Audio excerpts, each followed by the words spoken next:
她明明是标价110万的站街女，却走进了一家高档女装店。柜姐一眼看出女人的职业，眼神顿时充满嫌弃。可女人没有察觉，还看中了店里那件最高雅的裙子。How much is this? I don't think this would fit you. Well, I didn't ask if it would fit. I asked how much it was. It's very expensive. It's very expensive. Look, I got money to spend in here. I don't think we have anything for you. You're obviously in the wrong place. Please leave. 女人被奚落得下不来台，只好尴尬地转身走人。可仅仅过了一天，女人竟再次回到这家店，只是这次她穿着华贵，气质出众，和昨天判若两人。她故意找到那个瞧不起她的柜姐，问她还记得自己吗？ You work on commission, right? Yes. Big mistake. Big. Huge. I have to go shopping now. 柜姐果然傻眼了。而女人之所以一夜之间逆天改命，只因她遇到了一个癖好特别的金主。也正是这次相遇，彻底改变了她的一生。几天前，薇薇安还在街头上班，她和闺蜜最近生意惨淡，房租已经欠了很久。两人正发愁时，却突然注意到有辆豪华跑车沿街开来。为了提高胜率，闺蜜让盘量调顺的薇薇安去揽客。她扭动着妖娆的身姿朝豪车走去。Hey, Sugar, you looking for a date? 可让她失望的是，男人不是来消费的，他只想找个人问路。薇薇安并没放弃，她说：“给我10块钱，我就告诉你怎么走。”男人被她这番趁火打劫气到，却又无可奈何，只能掏出20美元。可薇薇安根本没钱可找，她厚脸皮地坐上车，说要给人亲自带路。男人问薇薇安叫什么， What do you want it to be? 这显然是薇薇安应付客人的套路。可男人并不喜欢，他只好说出真名。车上，薇薇安惊讶地发现，男人车技很烂，总是挂错档。她心直口快，吐槽男人简直浪费了豪车。可她没想到，男人竟直接把车停下，换他来当司机。第一次开上豪车，薇薇安兴奋极了。她对汽车很有研究，聊起车来小嘴巴巴的一刻也不停。可奇怪的是，男人不嫌她烦，反倒觉得她非常有趣，便主动打听起薇薇安的报价。结果薇薇安竟开出1小时100美元的高价。$100 an hour. Pretty stiff. Well, no, but it's got potential. 很快两人到了酒店，爱德华主动说了再见。薇薇安很识相，知道这单算是泡汤了。可不知为何爱德华迟迟没走。他看到薇薇安独自坐在公交站，连个出租都舍不得打，心里顿时有几分同情。于是他走上前，说愿意接受薇薇安之前的开价。薇薇安这才松了口气，今晚总算能挣上钱了。可进去前，爱德华让他披上自己的大衣，以免太过暴露引人非议。然而刚踏进酒店，薇薇安就瞬间暴露了本性。在富丽堂皇、满是上流人士的大厅里，浓妆艳抹又举止轻浮的薇薇安格外扎眼。上电梯时，一旁的贵妇更是露出鄙夷的眼神。Honey, you know what's happened? I've got a runner in my pantyhose. I'm not wearing pantyhose. Well, color me happy. There's a sofa in here for two. First time in an elevator. 进房后，薇薇安大摇大摆参观了房间，接着又岔开腿坐下。她这看似老道却透着一股青涩的模样，让爱德华忍不住嘴角上扬。见爱德华迟迟没有行动，薇薇安面露尴尬，提醒他能不能先把钱结了。爱德华这才反应过来，赶紧拿钱给他。钱到手后，薇薇安急着进入正题，她掏出几个橡胶气球，让爱德华选一个喜欢的颜色。爱德华一时招架不住，可薇薇安却直接上手，他赶紧喊停，说自己其实只想聊聊天。薇薇安愣住了，这种癖好的客人他还是第一次见，但他很快调整状态，主动坐到爱德华身边，手也摸上了他的大腿。可这时门铃不合时宜的响了，薇薇安瞬间紧张起来。好在门外只是送香槟的，两人的距离近到能感受彼此的呼吸，而爱德华炙热的眼神让薇薇安心跳加速，眼神也不自觉有了几分躲闪。之后薇薇安察觉到服务生放完东西却迟迟不走，还始终盯着自己，她很不爽，以为对方看不起她，可原来对方只是在等待小费。她顿时羞愧不已，卑微如她哪里知道上层社会的规矩。可爱德华很有涵养，并没有嘲笑她。薇薇安不禁好奇，像他这样的男人应该不缺女朋友，可爱德华说他离过婚，最近又刚分手，正好处于空窗期。但随后薇薇安注意到，明明爱德华才是金主，却又是倒酒又是端草莓，他有点过意不去，提醒他再不开始钱就白花了。看他总是如此急切，爱德华受不了了。 How much for the entire night? We couldn't afford it. Try. $300. Done. 可这一单并没薇薇安想的顺利。几分钟后，爱德华无意闯进洗手间，薇薇安很是慌张，想赶紧藏起手里的东西，可他的举动全部被爱德华看光。他怀疑薇薇安是在偷偷吸毒，他一改之前的儒雅，让薇薇安赶紧走人。可下一秒，他才发现原来那只是一盒牙线。薇薇安解释他刚才吃草莓塞牙了，只是想偷偷剔个牙。爱德华为自己的鲁莽道歉，却又被他的可爱吸引。 You're watching. I'm going. 然而这晚之后的时间，爱德华把薇薇安抛在一边，一心只顾着工作。薇薇安并不在乎，她自得其乐地看着电视，时不时还放声大笑。她随性洒脱的模样勾动了爱德华的心。他起身坐在薇薇安面前，目不转睛看着她，而薇薇安也读懂了他的眼神，于是主动在他身前蹲下，敬业精神十足地为他服务。但在开始前，他不忘声明自己的原则。But I don't kiss on the mouth. Neither do I. 很久之后，两人完成了第一次交易。爱德华刚洗完澡，就发现薇薇安早已沉沉睡去。此时摘掉假发、卸掉浓妆的她，看起来竟然格外清纯。第二天，薇薇安睡到中午才起，她注意到爱德华很忙，便自觉地准备离开。可爱德华却叫住她，让她过来吃早餐。因为不了解薇薇安的口味，他把菜单上的早餐全点了一遍。短暂的相处让薇薇安对爱德华充满了好奇。他问他到底是做什么工作的。爱德华解释道，自己靠购买公司赚钱。这周他准备购买一家市值10亿美元的公司。薇薇安惊呆了，觉得爱德华一定非常聪明才这么有能力。他说自己上到高2就辍学了，而爱德华却和他截然相反，他从小到大都是别人家的孩子。薇薇安有点羡慕又遗憾地说，那你的爸妈一定很为你骄傲吧？可爱德华只是笑笑，却什么也没说。尽管薇薇安没什么文化，可爱德华发现他悟性很高。薇薇安问他是怎样靠买公司赚钱的，他解释自己会把公司拆开售卖，这样比出售整个公司更赚钱。薇薇安立刻明白了，也就是和偷车再拆成零件卖出去一样。说话间，他注意到爱德华不会打领带，便主动帮忙，最后还贴心地帮他穿好外套。出门前，爱德华接到了律师的电话，对方提醒他今晚有个重要的晚餐，你最好带一个女伴。这时爱德华听到浴室传来一阵刺耳的歌声，走过去一看，薇薇安泡在浴缸里一脸陶醉。律师在电话里说会给他介绍几个好姑娘，可看着单纯可爱的薇薇安，爱德华心里有了主意。Besides, I already have one. 他挂断电话，一脸打趣地看着薇薇安。几秒后，薇薇安才发现他尴尬得要死，竟然被人看见了自己发癫。可接着爱德华告诉他，想雇他在这里待一整个星期，条件很简单，随叫随到，足够听话。薇薇安强装镇定，说那可得花一大笔钱。爱德华笑了，那你开个价吧。 4,000. 6 nights at 300 is 1,800. You want days too? 2,000. 3,000. Done. Holy shit! 就这样，薇薇安成了爱德华的一周女友。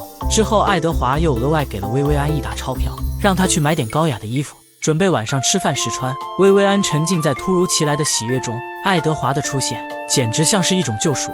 Baby, I'm gonna treat you so nice. You're never gonna want to let me go. 3,000 for 6 days. And Vivian, I will let you go. 之后，薇薇安穿着昨晚的衣服去逛街。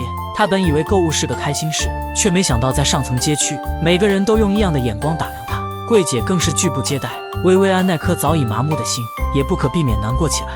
她满心沮丧地回到酒店，却又被大堂经理拦住，然后强行把她带到了办公室。经理明知薇薇安的职业，可看在爱德华的面子上，只能睁一只眼闭一只眼。 Then you must be his. Niece? Of course.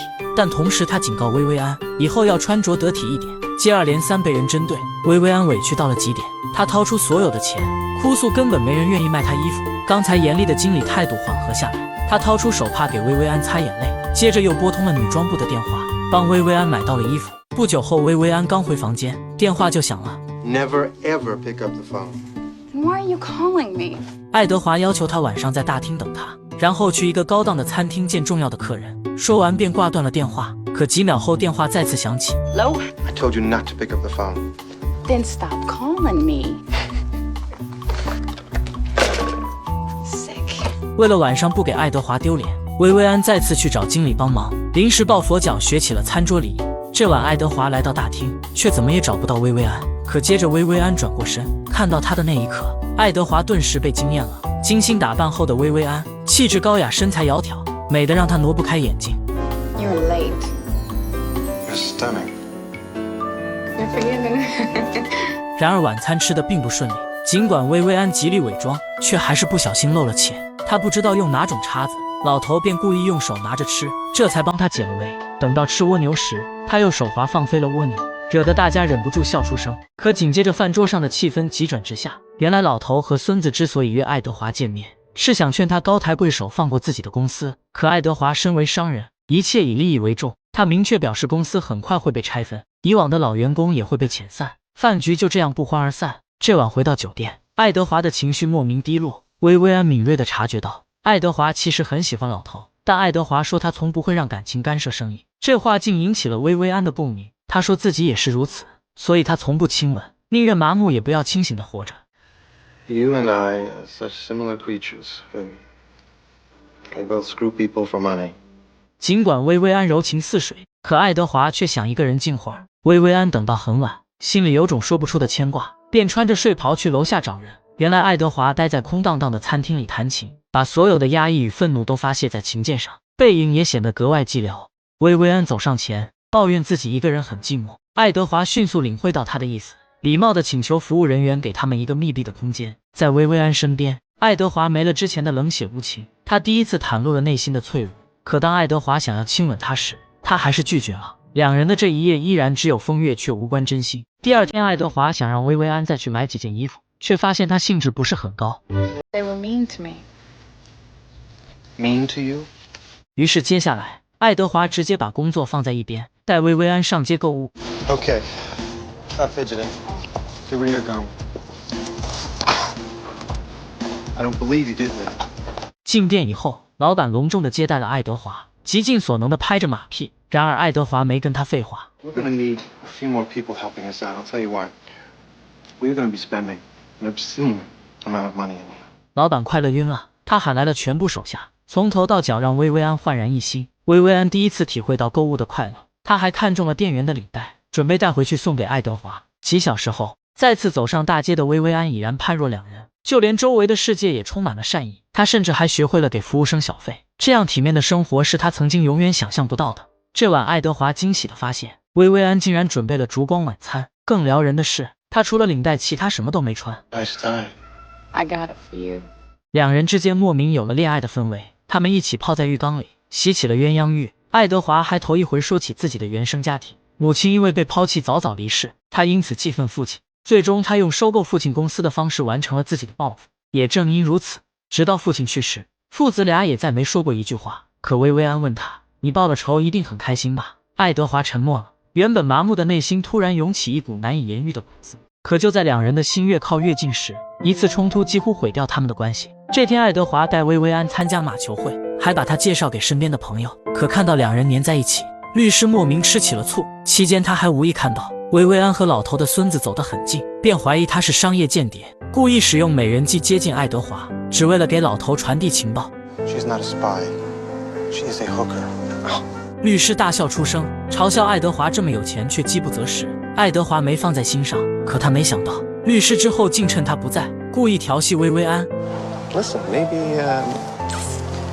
you and I could get together sometime after Edward leaves. 这一刻，薇安感觉自己的尊严被狠狠摔碎了。和爱德华在一起的这几天，他曾短暂忘记了自己的身份，可现在他清醒了，自己依旧是那个下贱的站街女。回去后，两人第一次爆发了激烈的冲突。尽管爱德华解释了他是被逼无奈，可薇安还是受到了伤害。爱德华也没了耐心。I hate to point out the obvious, but you are in fact a hooker, and you are my employee. You don't own me, I decide, okay? I say who, I say when, I say who. I refuse to spend the next 3 days fighting with you. I said I was sorry, I meant it. That's the end of it. I'm sorry I ever met you. 片刻后，薇安收拾好东西，让爱德华给他结钱走人。爱德华强忍怒气，掏出几张票子，一把甩在了沙发上。等他出门后，爱德华回头一看，才发现他竟然一张也没拿。他这才意识到，薇安想要的只是尊重。于是他追出门，诚恳地向他道歉，还说看见他和其他男人说话，心里很不是滋味。薇安感受到了爱德华的在乎，他心软了。You hurt me. Yes. Don't do it again. 和解过后，他们比以往任何时刻都要亲密。薇安甚至说起了自己入行的原因。她说当时交不上房租，便在闺蜜的劝说下接了第一个客人。整个过程她一直在哭，但后面她渐渐习惯了这种生活。It could be so much more. put you down enough, you start to believe it. I think you are very bright, very special woman. The bad stuff is easier to believe. 第二天，爱德华安排了一个神秘的约会。薇薇安换上一袭红裙，艳光四射，可爱德华却说少了点什么，接着拿出了一条价值25万美元的项链。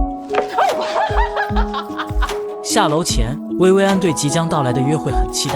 If I forget to tell you later, I had a really good time tonight. 两人一起走出酒店，每个人都被薇薇安的美貌深深吸引，酒店经理更是被她的变化惊到，露出了老父亲般慈祥的微笑。尽管薇薇安已经见识了爱德华的超能力，可看到私人飞机的那一刻，她还是惊呆了。原来爱德华口中的约会，竟然是带她到意大利看歌剧。开场前，她担心自己听不懂歌剧，可随着剧情的起伏，陌生的语言不再是隔阂，她被剧中人物的爱情深深感动，眼眶也不知不觉噙满了眼泪。而爱德华就在一旁默默注视着她。演出结束后，薇薇安仍沉浸其中，剧里那种纯粹的爱情也曾让她无比渴望。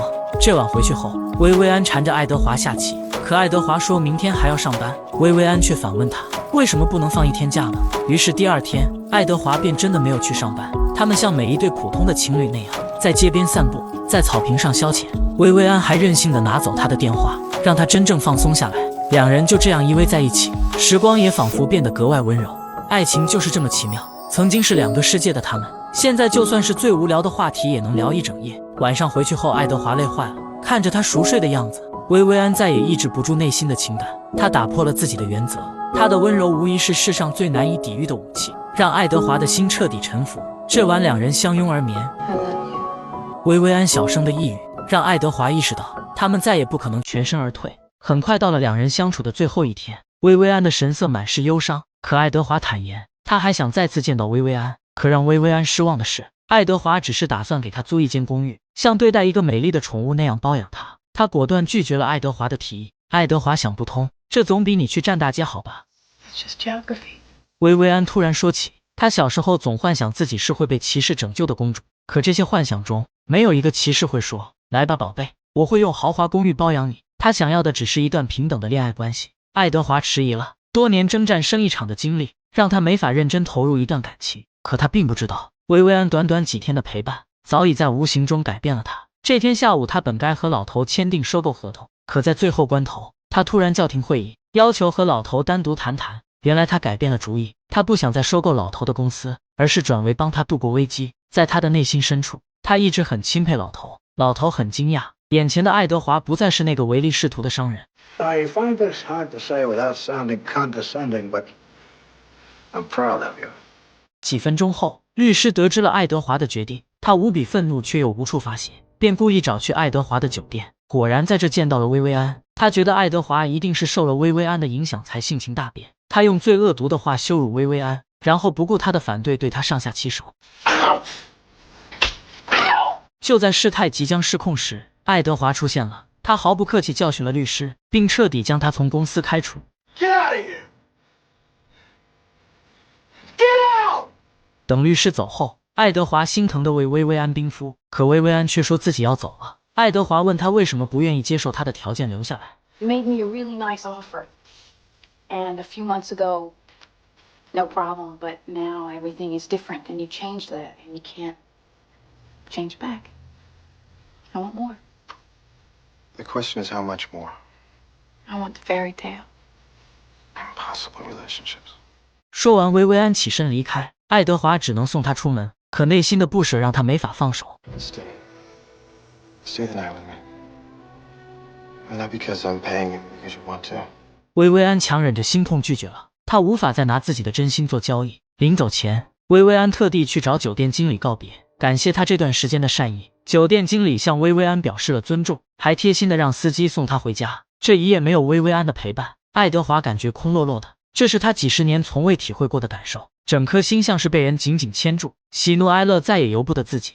这段时间的相处也彻底改变了薇薇安，她打算去找个正经工作，然后把高中念完，认真对待自己的人生。她给闺蜜留下几个月的租金，叮嘱她有机会一定要自救。闺蜜的眼神难得变得认真，或许自暴自弃不是人生的唯一途径。另一边，爱德华也准备离开酒店，他拜托酒店经理帮自己归还租来的项链。 It must be difficult to let go of something so beautiful.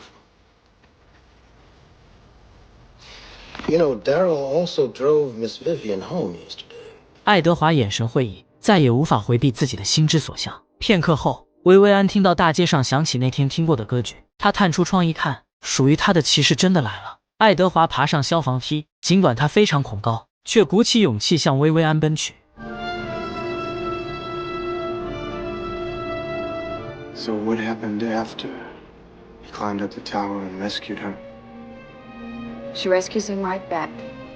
这部电影叫《风月俏佳人》，尽管爱德华和薇薇安的爱情美好的像童话，可人们之所以热爱童话，是因为它用无与伦比的温暖抚慰了我们被生活伤到千疮百孔的心。爱德华之于薇薇安，或许是拯救者的角色，但薇薇安的自我觉醒更值得称赞。这何尝不是一种提醒，有重新再来的勇气，有好好爱自己的觉悟。无论能不能等来骑士，生活都不会太糟。